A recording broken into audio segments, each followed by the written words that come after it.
Sakaria pasal 11 ayat 1 sampai 17. Sakaria pasal 11 ayat 1 dan 2, bukalah pintu-pintumu, hai Libanon, supaya api dapat memakan pohon-pohon arasmu. Merataplah, hai pohon-pohon sanobar, sebab sudah rebah pohon aras dan sudah dirusakkan pohon-pohon yang hebat. Merataplah, hai pohon-pohon tarbantin, Basan, sebab telah rata hutan yang lebat itu. Dengar, para gembala, meratap, sebab kemegahan mereka sudah dirusakkan. Dengar, singa-singa merak mengaum, sebab sudah dirusakkan kebanggaan sungai Yordan. Sakaria pasal 11 ayat 4 sampai dengan 17, dua macam gembala. Beginilah firman Tuhan Allahku kepadaku, gembalakanlah domba-domba sembelihan itu. Orang-orang yang membelinya menyembelihnya dengan tidak merasa bersalah, dan orang-orang yang menjualnya berkata, terpujilah Tuhan, aku telah menjadi kaya. Dan orang-orang yang menggembalakannya tidak mengasihinya.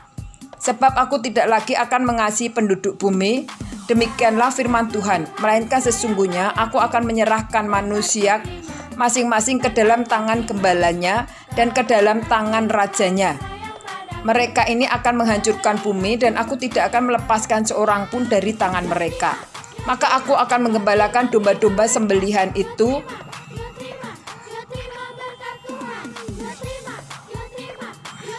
untuk pedagang-pedagang domba. Aku mengambil dua tongkat, yang satu kusebutkan kemurahan dan yang lain kusebutkan ikatan.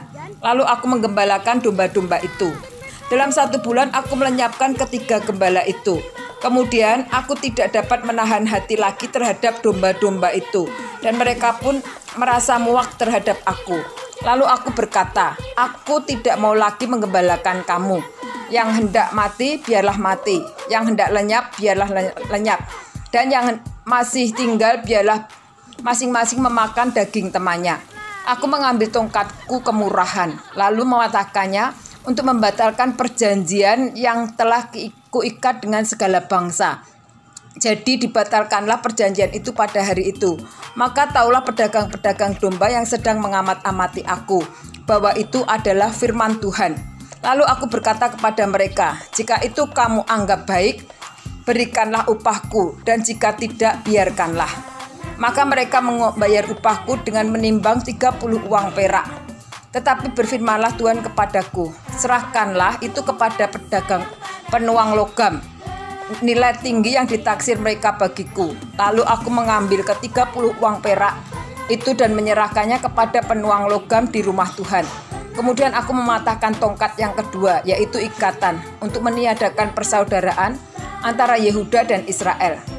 Sesudah itu berfirmanlah Tuhan kepadaku, ambillah sekali lagi perkakas seorang gembala yang pandil, sebab sesungguhnya aku akan membangkitkan di negeri ini seorang gembala yang tidak mengindahkan yang lenyap, yang tidak mencari yang hilang, yang tidak menyembuhkan yang luka, yang tidak memelihara yang sehat, melainkan memakan daging dari yang gemuk dan mencabut kuku mereka.